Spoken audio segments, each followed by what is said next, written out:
Tere tulemast saatesse Subobjektiiv. See on saade, kus kohas ma võtan ette ühe kas video või artikli objektiiv.ee või siis mõnelt lehelt, mis seostub objektiiviga. Ja põhimõtteliselt kritiseerin seda.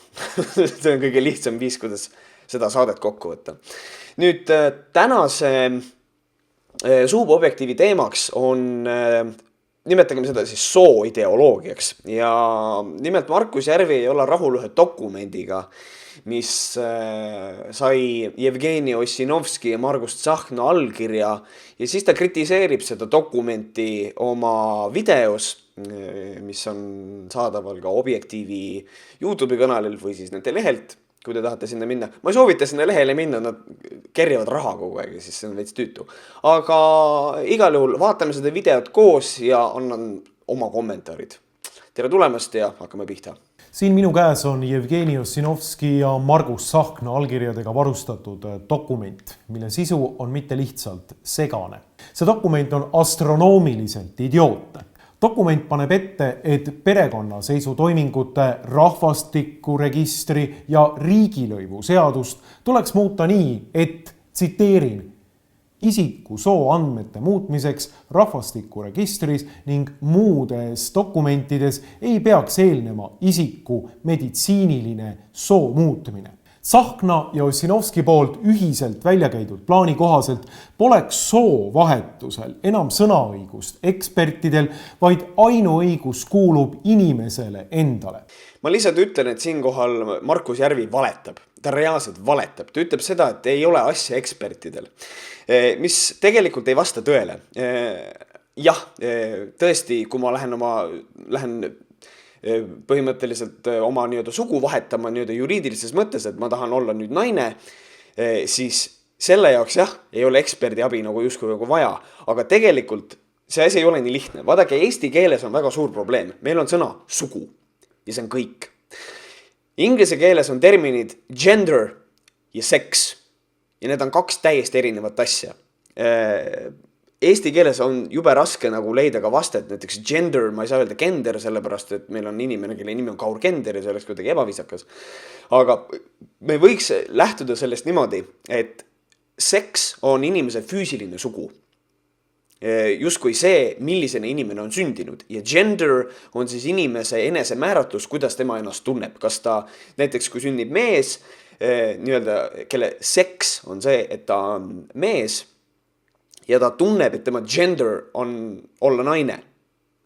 Siis kui me nüüd räägime sellisel tasemel, mis on tegelikult selle asja kontekstis vast et kõige olulisem asi, mille Markus jätab välja, kaks võimalust, kas ei tea või meelega jätab välja, sest et kui ta ei tea, siis ma saan aru, ja kui ta teab, aga jätab selle välja, siis see viitab sellele, et ta tahab inimest ikkagi mõjutada. Et tegelikult siin on see probleem, et nimetagem seda siis eesti keeles niimoodi, et on juriidiline sugu ja on füüsiline sugu. Selle video kontekstis räägime, et on juriidiline ja füüsiline sugu. Lepime selles nii kokku. Nüüd, et muuta juriidilist sugu, selle jaoks ei ole tõesti vaja eksperdi hinnangut. Ja siinkohal ma küsin ka seda, et kas see on reaalselt oluline. Sest et see ei muuda inimese elus reaalselt mitte midagi tegelikult. Kui muuta füüsilist sugu, siis selle juures on ikkagi eksperdi hinnang väga-väga oluline ja see on ka asi, mis on nüüd väga oluline, võtke see palun siit kaasa. Mina, Märt Koik, olen seisukohal, et kui inimene tahab teha soovahetusoperatsiooni, siis tal on ilmtingimata vaja suhelda ekspertidega, tal on kindlasti vaja rääkida psühhiaatriga, erinevate arstidega, et teha selgeks, kas see valik, mida ta tahab oma elus teha, kas see on õige valik ja kas see tuleneb õigetest impulssidest.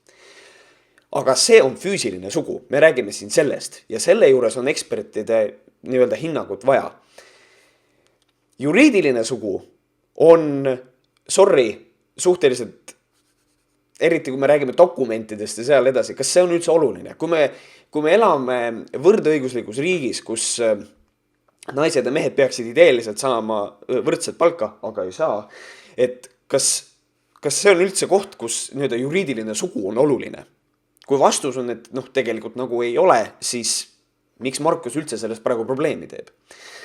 Loomulikult ma saan aru, meil on ikkagi tegu traditsioonilise perekonna eestseisjaga, et selles mõttes on nagu sugu, ilmselt selle mehe jaoks ikkagi oluline, aga väide, et eksperdi hinnangut ei ole vaja, on selles kontekstis õige. Jah, juriidilise soo muutmiseks seda ei ole vaja. Justkui. Aga siin ongi küsimus, aga kas peab olema või?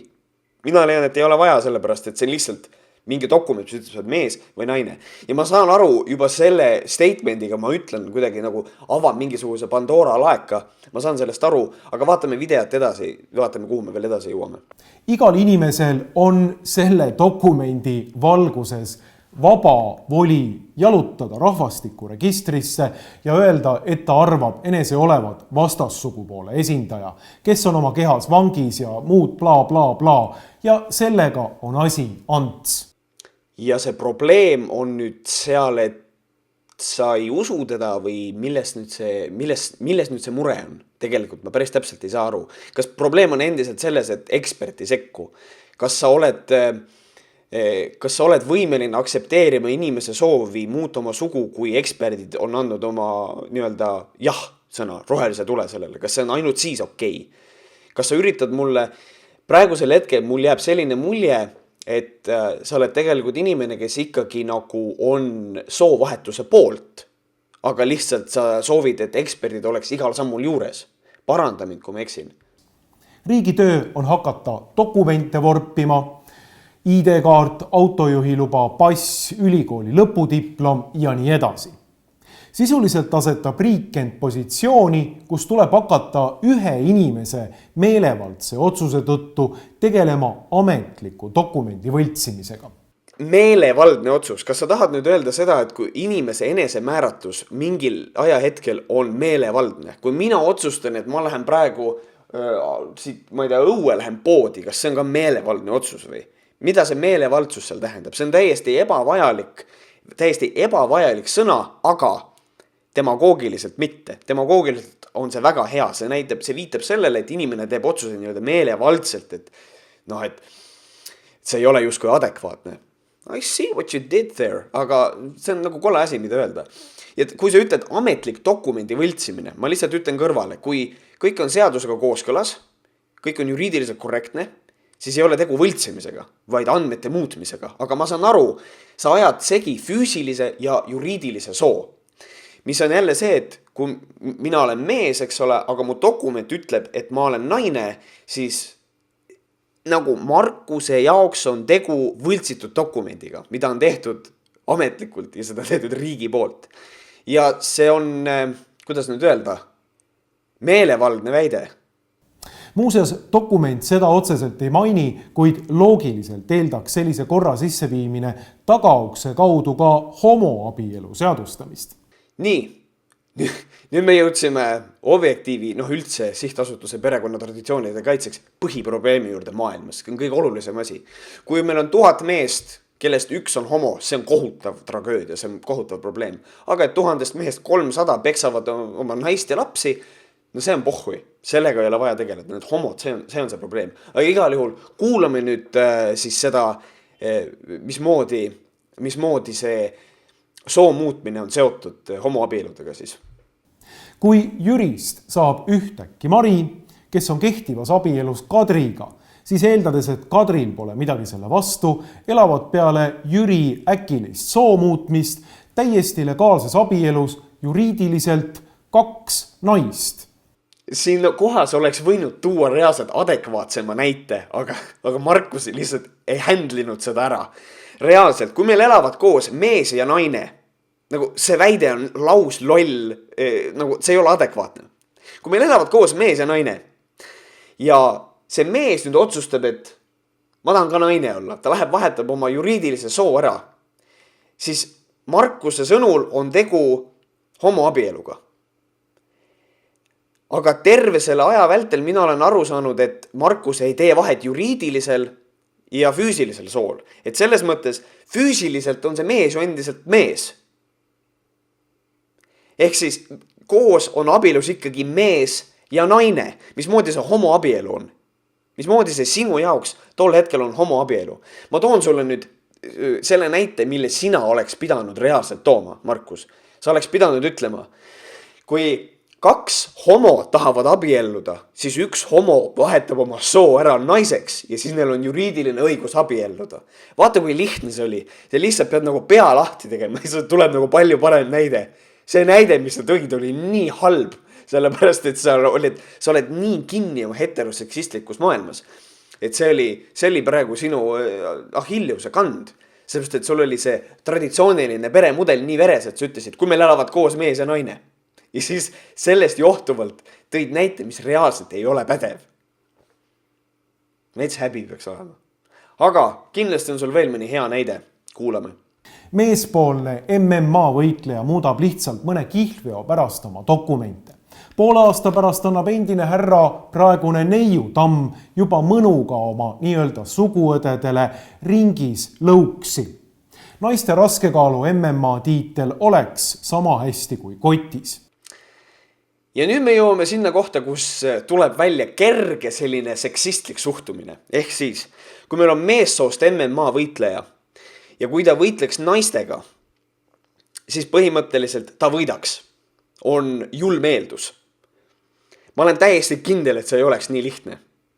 Eriti kui tegu on meesterahvaga, endast lugupidava meesterahvaga, kes ei taha võidu nimel vahetada oma juriidilist sugu. Aga taaskord oleks võinud tuua mingisuguse adekvaatse näite. Näiteks tuua mõni näide reaalsest transseksuaalist, kes on juba oma sugu muutnud ka nagu oma füüsilist sugu justkui nagu muutnud kirurgiliselt ja nii edasi. Et kas need inimesed, kuidas nendega sellises olukorras suhtuda, kuidas, mis nagu seal toimub, lihtsalt, mis on küll hästi ohtlik ala, ma saan aru, sa tahad tuua markantse näite, aga see kukub sul jube sitasti välja. Et sa tood nii lolli näite ja see probleem on nagu peidus nagu puhtalt nagu selle koha peal. Kas üks endast lugupidav mees tõepoolest on valmis muutma oma sugu mingisuguse võidu nimel? Tähendab absoluutselt, ma olen kindel, et selliseid inimesi on. Aga toome korraks kogu selle jutu nagu reaalsesse maailma. Mis puudutab MMA võitlejaid, siis ilmselt sa ei ole kursis sellega, kuigi see on väga maskuliinne ala ja ma arvan, et sulle meeldib vaadata, kuidas higised mehed omavahel kaklevad. Aga seal on sellised asjad ka nagu kaalukategooriad ja ma olen täiesti kindel, et füüsiline sugu on ka väga määrav. Ja just nimelt ma ütlesin füüsiline sugu, mitte juriidiline sugu. Ma olen täiesti kindel, et kui meil on härra Tamm, kes on juriidiliselt naine, siis tal ei lubata nii-öelda, ütleme siis bioloogiliselt, ma oleks võinud kasutada siin terminit bioloogiline sugu, mitte füüsiline sugu, aga okei.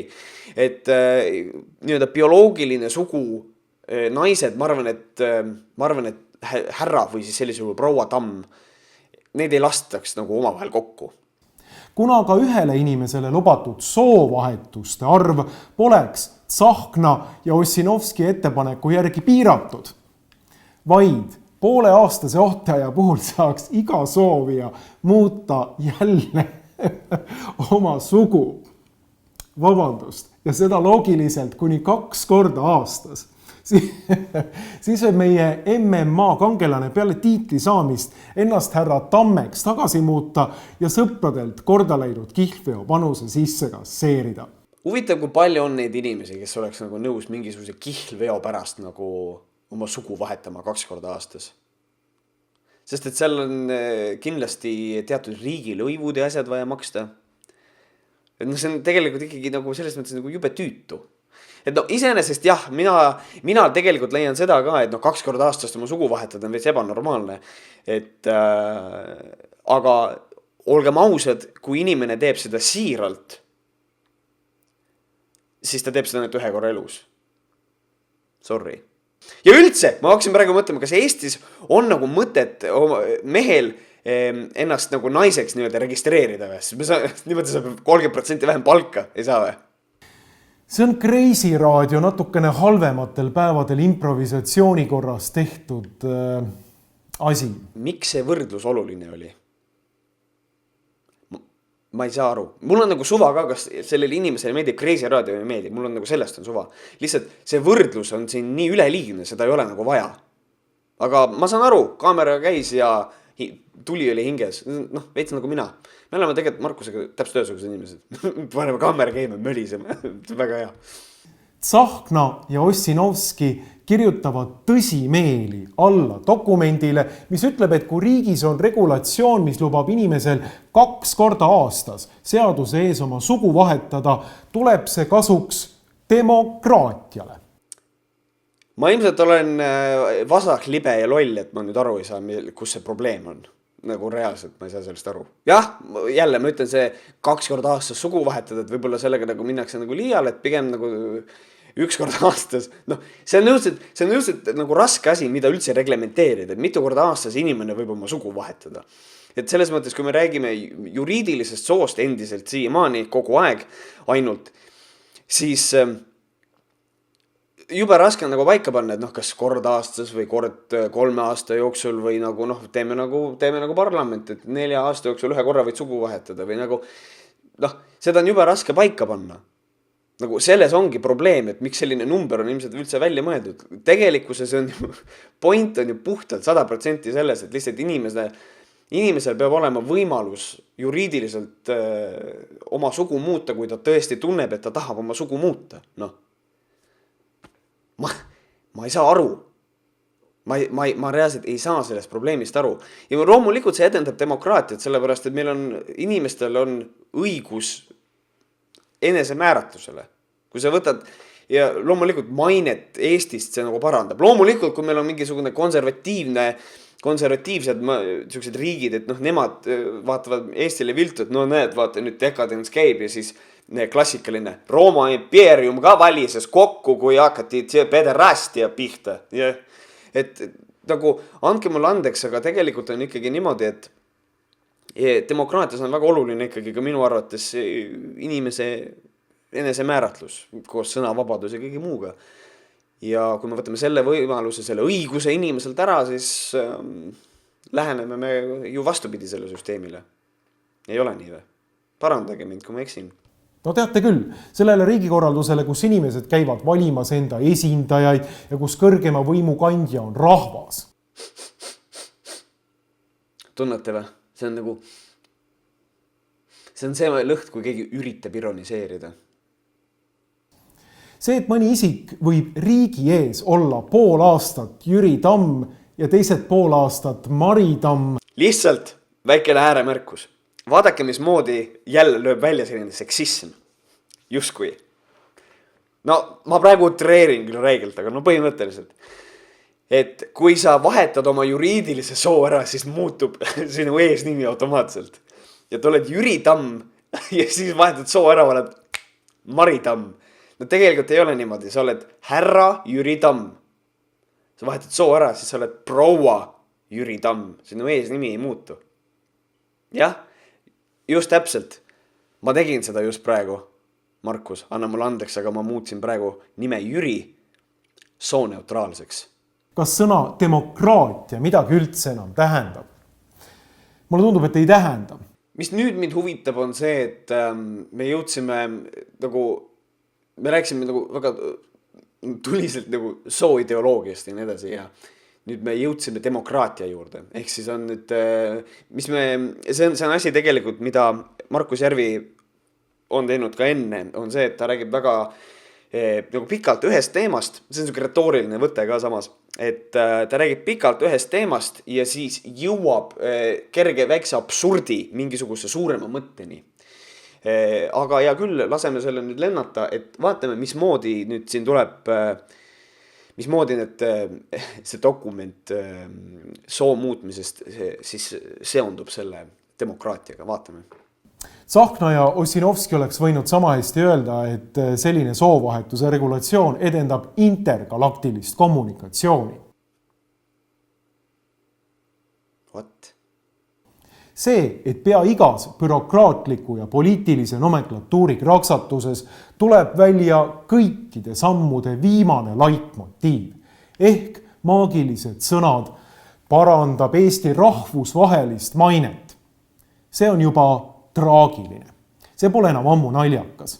Vähe sellest, et me hetkeks kukume sellisesse terminoloogilisse klaunaadi, siis tegelikult mida Markus ütleb on see, et põhimõtteliselt kõikidel meie vastu võetud mingisugustel seadustel ja nii edasi, ma räigelt üldistan praegu, aga põhimõtteliselt, et kõik need dokumendid, kõik seadused, asjad, mis me tahame vastu võtta, muudatused, et nende kõikide taga on see mõte, et parandab Eesti mainet ja et see on traagiline. Andke mulle andeks, aga minu arust jäi teil puudu põhjendus. Miks see traagiline on? Aga äkki see tuleb veel videos, vaatame. Ma ei tea, kuhu te peadpidi poeksite ja kui verise harakiriga te hakkama saaksite, et Eesti rahvusvahelist mainet parandada.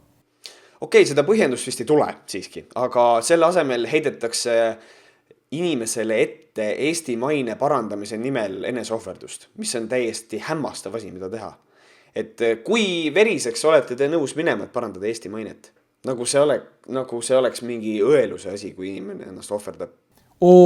Nomenklatuuri orjad. Kas teie orjahing tunneb üldse mingeid piire? Või on see sama piiritu kui idiootsus, millega te edendate demokraatiat 2 korda aastas teostatava juriidilise soovahetuse läbi? See oli põhimõtteliselt kõik õige, aga ta ei öelnud ta ei öelnud juriidiline sugu, vaid ta ütles juriidiline soovahetus. Ta oli nii lähedal tõele, ta oli nii lähedal sellele, millest me tegelikult räägime. Aga läks, sest et ei ole võimeline inimene aru saama asjadest. Jevgeni Ossinovskile, kelle sotsiaaldemokraadi DNA-s on kogu selle haiglase dokumendi sisu potentsiaalselt juba olemas. Jevgeni Ossinovski sotsiaaldemokraadi DNA-s on selle dokumendi sisu potentsiaalselt olemas. Tuleb välja, et Jevgeni Ossinovskil on sotsiaaldemokraadi DNA. Mis asi see on? Kas mis DNA sul on? Kas sul on konservatiivi DNA või suguse asja ei ole olemas, millest sa räägid? Tema on mees, kes peab eesti keele ja kultuuri kaitseks loodud rahvusriiki düstoopiaks. Lihtsalt kommentaariks kõrval, et see väide on nii meelevaldne üldistus, et see on täiesti kohutav. Tema on mees, kes avalikult kuulub homoideoloogilise interrinde koosseisu. Homoideoloogiline interrinne. Lihtsalt tahtsin selle üle öelda, et te kõik teaksite, et selline termin on alates tänasest Eestis kasutusel. Homoideoloogiline interrinna. Mis asi see on? Fuck knows. No mida selliselt mehelt ikka muud tahta kui riikliku dokumendi võltsimise ja kõiksugu perversiooni edendamist. Ja jälle me jõudsime sinna dokumendi võltsimise juurde, millest ma juba rääkisin. See ei ole dokumendi võltsimine, vaid see on dokumendi muutmine, ametlik, seaduslik, korralik, juriidiliselt korrektne. Aga selle mehe jaoks on see endiselt võltsimine. Lihtsalt sellepärast, et vaadake, siin ongi see väga suur ja tugev probleem mis tuleb läbi sellest väga enesekesksest maailmavaatest, mida esindab Markus Järvi koos oma tsuntikaaslastega. Mis on see, et mina olen heteromees, järelikult peavad kõik olema heteromehed, isegi naised tõenäoliselt siis. Aga see ei ole nii, inimesed on erinevad ja ma saan aru, nüüd hakatakse minu pihta viskama seda mädamunad ja erinevus rikastab, pane põlema ennast.